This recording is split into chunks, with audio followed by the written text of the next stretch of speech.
Hello students, welcome back to my YouTube channel professor Shubham Tiwari, जहां पे आपको प्रोवाइड कराया जाता है हमारे कॉमर्स क्लास वाले जितने भी बच्चे हैं उसका syllabus, paper pattern and most important questions की वीडियो एंड कुछ ऐसे सब्जेक्ट जिसके लेक्चर्स जिसकी सीरीज भी आपको प्रोवाइड करा के दी जाती है।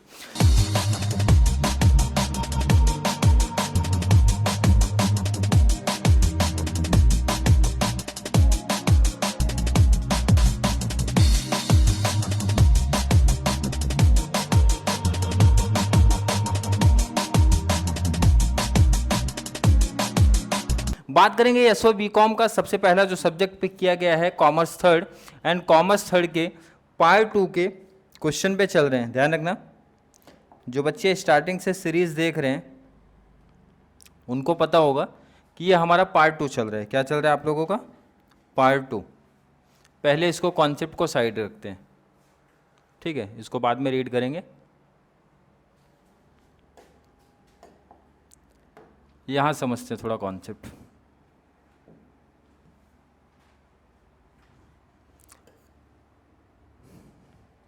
आपका जो चैप्टर 1 है, बार बार मेंशन कर रहा हूँ, चैप्टर 1 जो है 3 पार्ट में डिवाइड है। First part, second part and third part. First part में हमने कंप्लीट किया 4 क्वेश्चन, 4 के चारों लाइन टू लाइन आपको दिख रहे होंगे। सेकेंड में बात करेंगे 5 क्वेश्चंस आपके हैं, पांचों भी लाइन से ही आपको दिख रहे होंगे। मतलब कोई भी क्वेश्चन को मैंने अभी तक स्किप नहीं कराया है। क्लियर है कि नहीं? वो इंपॉर्टेंट के पॉइंट ऑफ व्यू से पहले हमारा टारगेट है कंप्लीट सिलेबस दे दूँ, और उसके बाद मतलब फर्स्ट यूनिट के बाद आपको मोस्ट इंपॉर्टेंट क्वेश्चंस की वीडियो प्रोवाइड करा दूंगा कि अभी से एक डिसाइड कर लो। इनकेस बहुत सारे बच्चे कॉलेज में, क्लासेस में, जहाँ से भी प्रेफर कर रहे हैं तो काफ़ी आगे भी चल गए ना, उनका पहला यूनिट ही गया, उनका 2 यूनिट कंप्लीट हो चुका है, तो वहाँ से फॉलो कर सकते हैं। क्लियर है? आज बात करेंगे ये आपका ये एक इम्पॉर्टेंट टॉपिक जहाँ पे बच्चे कुछ ज़्यादा ही परेशान होते हैं। चलिए, कॉन्सेप्ट आप समझते हैं, पहले क्वेश्चन देखते हैं क्या बोल रहे हैं। एक्सप्लेन दी हॉथरॉन एक्सपेरिमेंट पूछा जाता है conducted by Elton Mayo. Hawthorne experiment क्या होता है? ध्यान से सुनना, कॉन्सेप्ट काफ़ी सिंपल सा है, बहुत सिंपल टॉपिक में बोलूँगा। क्या बोला जाएगा? बहुत सिंपल सा टॉपिक। पहले कुछ कॉन्सेप्ट क्लियर करते हैं, फिर आपके लिए काफ़ी बेनिफिट्स हो जाएगा। क्या करेंगे? पहले थोड़ा सा इसका कॉन्सेप्ट क्लियर करेंगे, उसके बाद आपके लिए थोड़ा चीज़ें आपके लिए क्या हो जाएंगी, काफ़ी आसान होने वाली है। क्लियर है ना?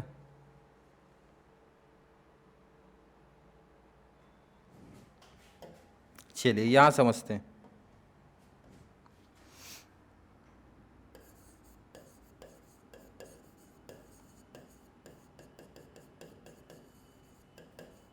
हॉथरॉन एक्सपेरिमेंट। क्लियर है? नोट्स भी यहाँ है, रीड भी करेंगे क्या कॉन्सेप्ट था। ठीक है, पहले यहाँ बात कर लेते हैं कि भाई ये कॉन्सेप्ट क्या बोलना चाहता है, क्या बताना चाहता है उसके बारे में। पहला तो ये है कि ये जो एक्सपेरिमेंट हुआ था कौन से ईयर में हुआ था? 1924 से 1932, जो आपके सिलेबस में दिया गया, मैंने वही ईयर लिया है। 24 से कितना, 32 के बीच में हुआ था। और ये जो एक्सपेरिमेंट है 4 पार्ट्स में डिवाइड था। कितने पार्ट्स में डिवाइड था? 4 पार्ट्स में डिवाइड था। चलिए थोड़ा सही से इसको मैं लिख देता हूँ ताकि कॉन्सेप्ट क्लियर हो जाए। ठीक है,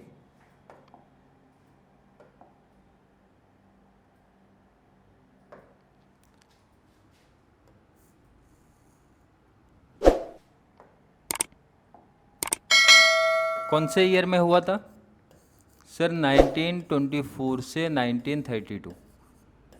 पहला ये चीज़ क्लियर हुआ। सेकेंड बात करें, और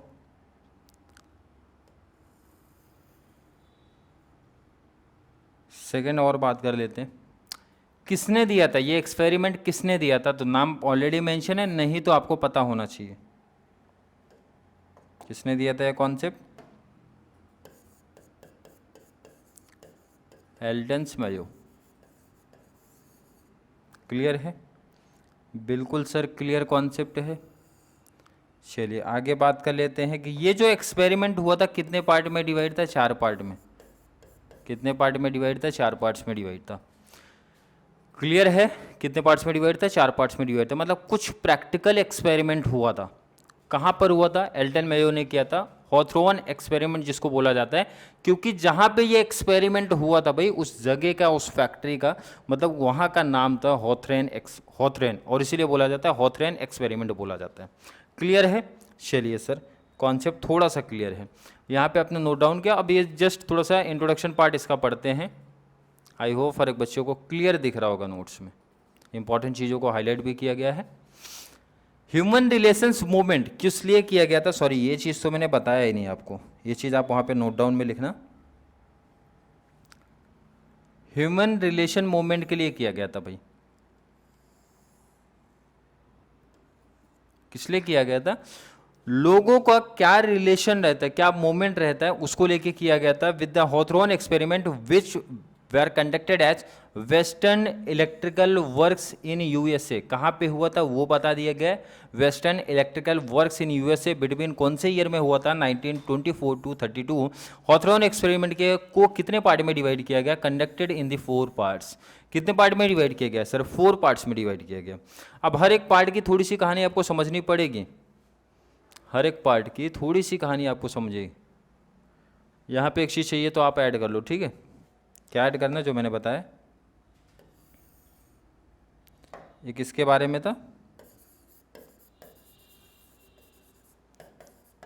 ह्यूमन रिलेशन मूवमेंट। क्लियर है? चलिए, कॉन्सेप्ट क्लियर है ये? बिल्कुल सर, मीनिंग पार्ट में यही इतनी चीज़ें बोली गई हैं। कौन से ईयर से कौन से ईयर तक था, किसने दिया था, कितने पार्ट में डिवाइड है और किस टॉपिक के बारे में था।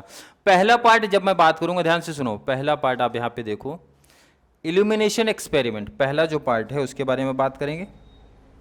पहला पार्ट हमारा है इल्यूमिनेशन एक्सपेरिमेंट।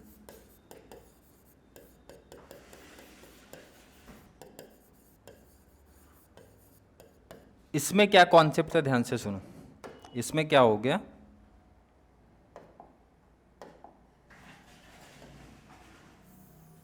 इस एक्सपेरिमेंट में क्या हुआ उसके बारे में थोड़ी सी चर्चा करेंगे, थोड़ा सा डिटेल देखना है।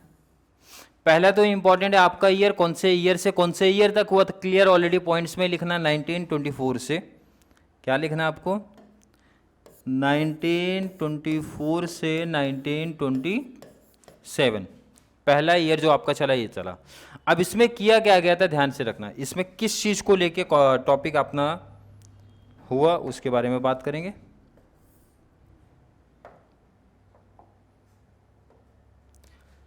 मेन जो चीज़ें हैं मैंने वही लिखा, मैं वही आपको मेंशन करा के दे रहा हूँ, ध्यान रखना। मेन जो चीज़ें हमारी हैं वही कॉन्सेप्ट आपको करा के देने वाला हूँ, ठीक है? और नोट्स भी जस्ट मेन चीज़ों को आपको रीड भी कराऊंगा।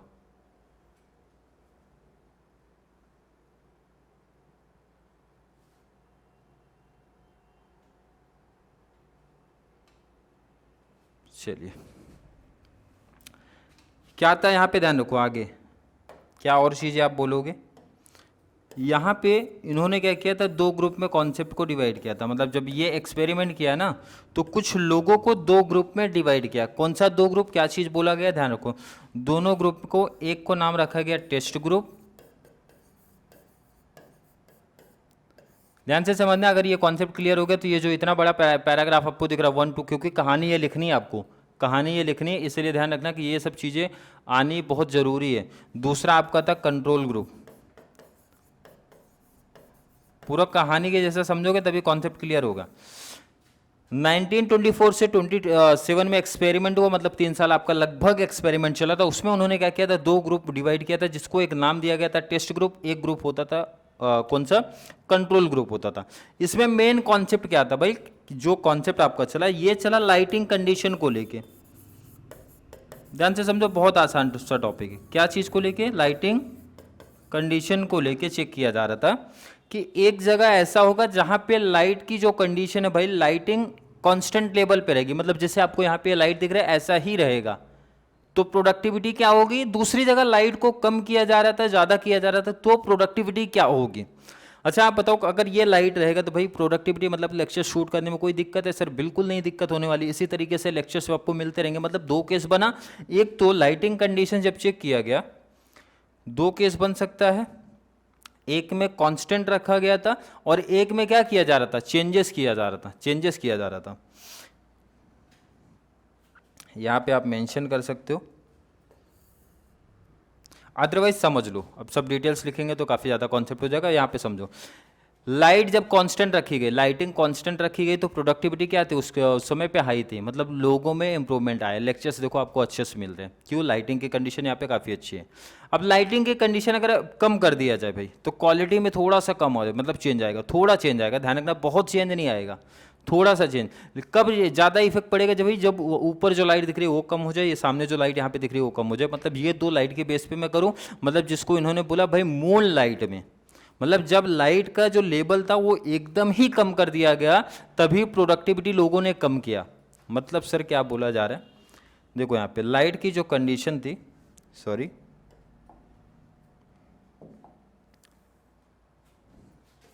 एक में क्या मैंने बताया, कांस्टेंट रखी गई है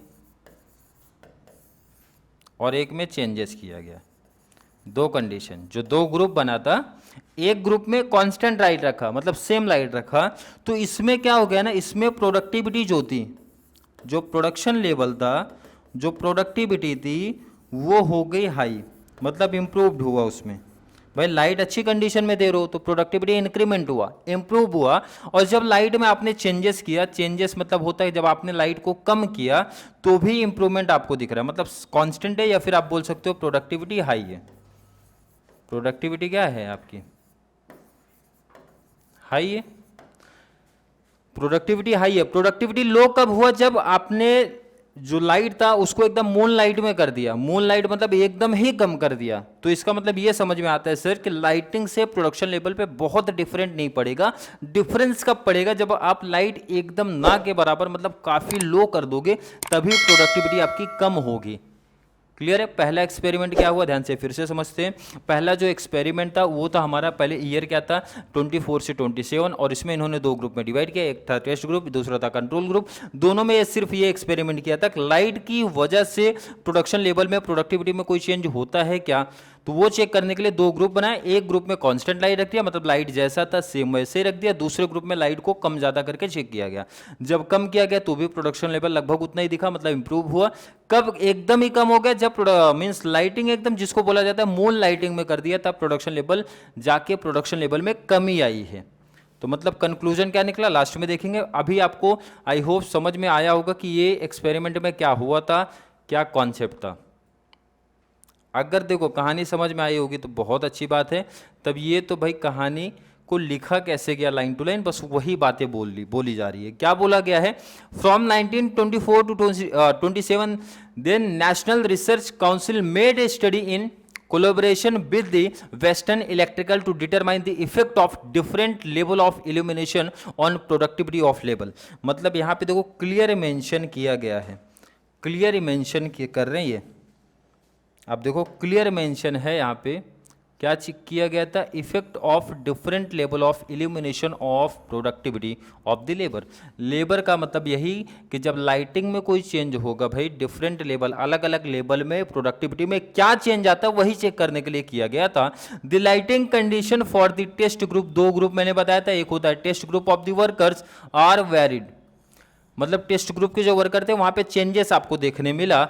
and while it was kept constant for the control group, and जो हमारा दूसरा ग्रुप था कौन था, कंट्रोल ग्रुप, इनके लिए लाइट की कंडीशन क्या रखी गई, कांस्टेंट। मैंने अभी यही बताया, दो ग्रुप थे बट ये नहीं बताया था कौन से ग्रुप के लिए क्या है। अब क्लियर हो गया भाई कि जो हमारे टेस्ट ग्रुप वाले थे उनके लिए चेंजेस किया गया लाइटिंग में, एंड जो हमारे कंट्रोल ग्रुप वाले थे उनके लिए कॉन्स्टेंट रखा गया लाइटिंग में। तो क्या चेंज मिला अपने को ये समझ में आता है। The researchers found that, researchers को क्या पता चला, that the productivity of the test group, test group कौन थे, improved with an improvement. Test group कौन थे, यहां पे दिख रहा है ना, जिनके साथ लाइट को चेंज किया गया था। मतलब ये बोला जा रहा है कि अगर जब लाइट का इनके पास इंप्रूवमेंट किया गया, लाइट और अच्छी कंडीशन में की गई, तो प्रोडक्टिविटी इंप्रूवमेंट हो गई। प्रोडक्टिविटी क्या हो गई भाई, उस लाइटिंग कंडीशन में प्रोडक्टिविटी हाइड हो गई।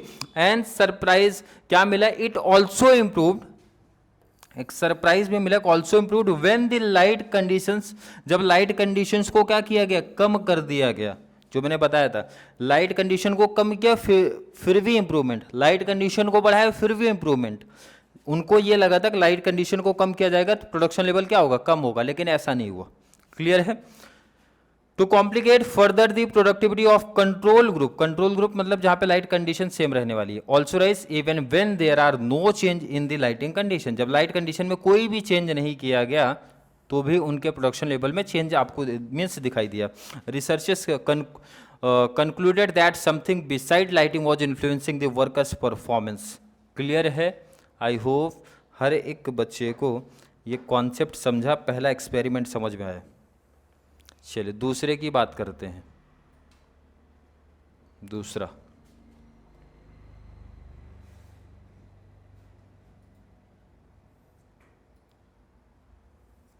दूसरे एक्सपेरिमेंट पे जाएंगे।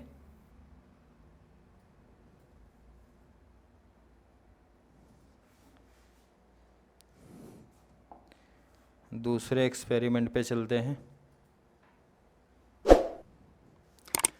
Relay assembly test room experiment जिसको बोला जाता है, कौन से ईयर में, 27 से 29। वो कितना था, 24 से 27, ये हुआ 27 से 29 experiment.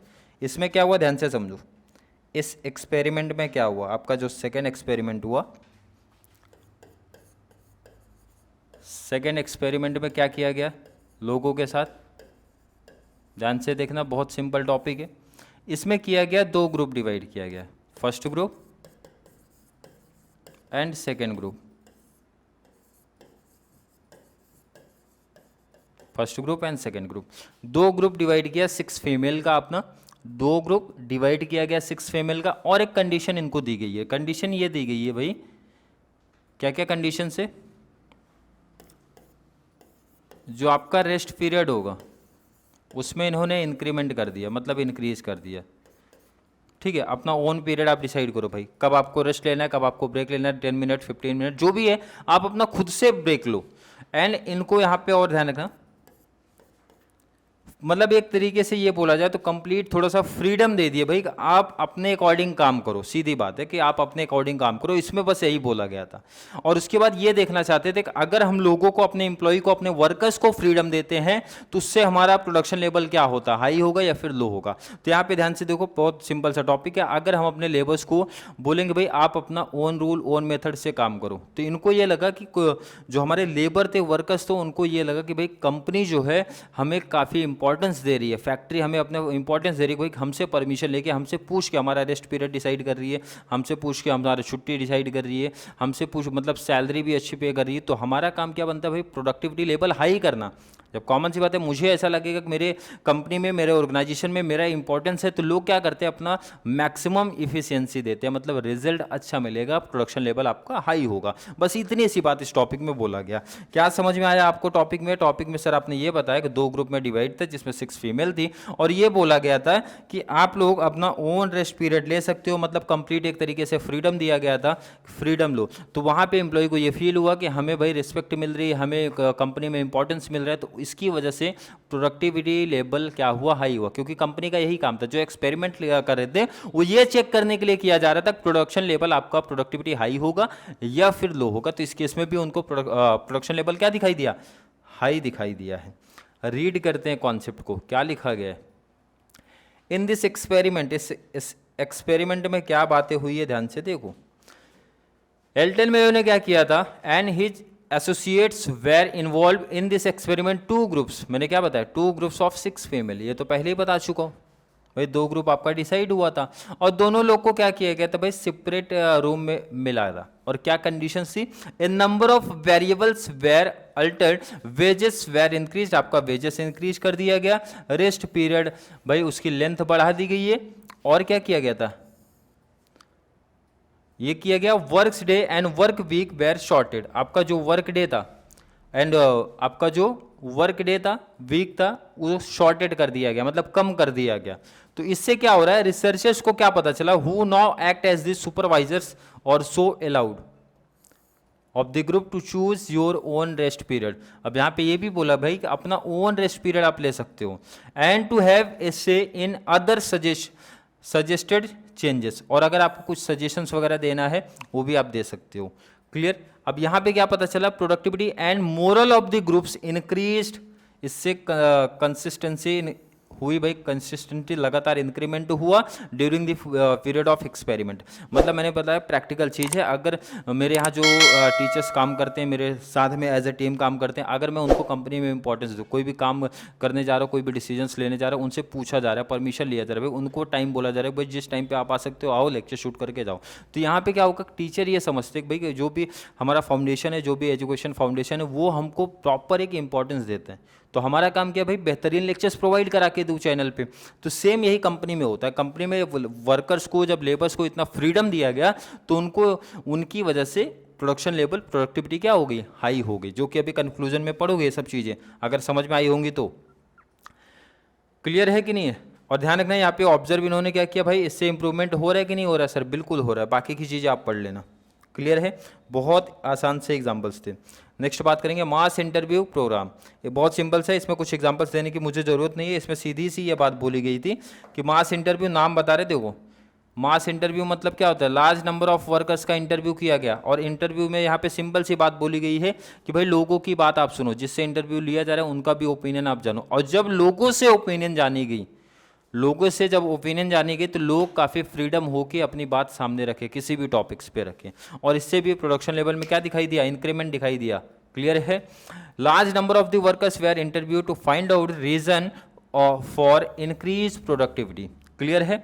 This program indicate that the productivity could be increased if, productivity increment हो सकती है कभी, यदि अगर पब्लिक को क्या किया जाए भाई, फ्रीडम, फ्री किया जाए बात करने के लिए about matter that are the important to them, जो कि इम्पॉर्टेंट है।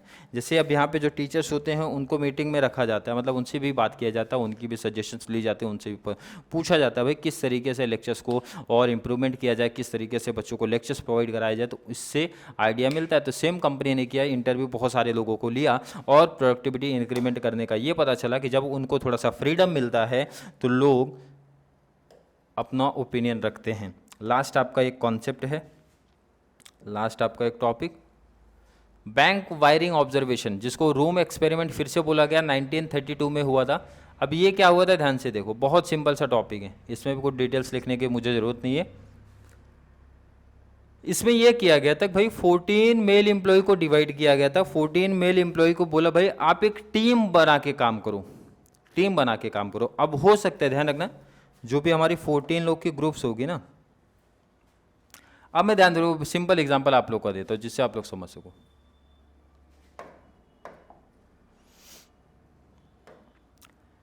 मैंने क्या किया ना, 14 स्टूडेंट्स को पकड़ा, ठीक है। 14 स्टूडेंट्स को पकड़ने के बाद मैंने क्या बोला भाई, आपको एज ए टीम काम करना है। और मैंने आपको दे दिया कि भाई चलो ये 5 चैप्टर्स आपको याद करने हैं, 5 चैप्टर्स याद करने हैं। अब इसमें से कितने बच्चे होंगे जो क्या होंगे, 2 टाइप के बच्चे होंगे। एक तो हमारे एफिशिएंट बच्चे होंगे, चलो एक दिन 1 हफ्ते का टाइम दे दिया।